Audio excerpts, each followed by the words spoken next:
In order to perform the human rights impact assessment, we have partnered with some local grassroots organization, very localized into the communities where we're doing our impact assessment, and also a more regional one working in the entire area of the south coast of Guatemala.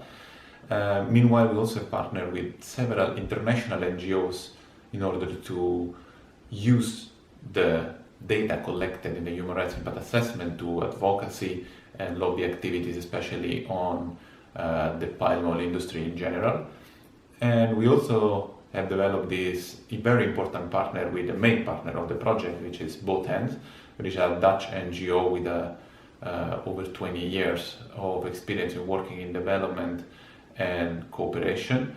And they have been our major partner from an international point of view. They have financed the entire study, and they have put on the plate their very important and very relevant expertise on stakeholders engagement, community engagement, and also advocacy at national and international level.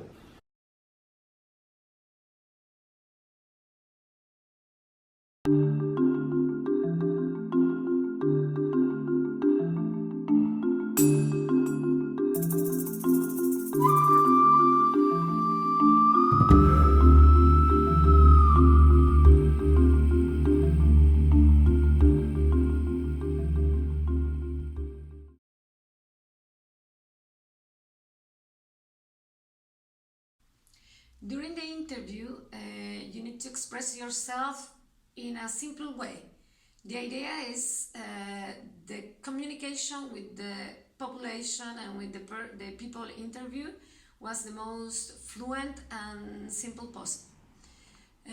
In order to get this, you need to explain at the beginning to give them a small context of the whole project, and to explain them how the expectations and which will be the possible results of the project, and explain that they will have some access to the final results in order they can compare their visions and the information that we collected from them with the final result of the project.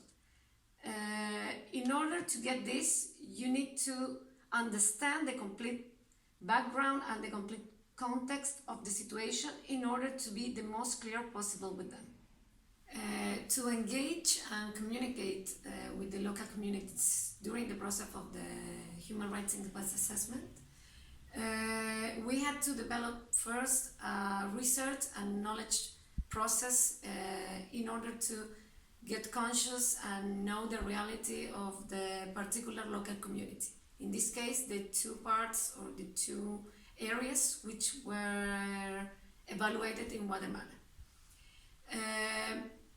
After that, we need to enter in a process of the trust building with local communities. In our case, we developed this process through our local partner organization, which contact us, set a contact with the local leaders, and then through them we could get in touch with the community and the women which were interviewed.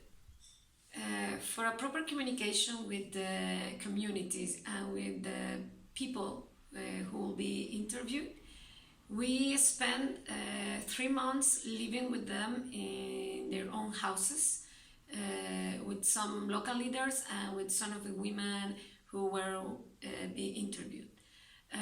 In order to get better results, you need to collect you need to collect the most information which is possible regarding to the traditions and the culture of the people involved in the project.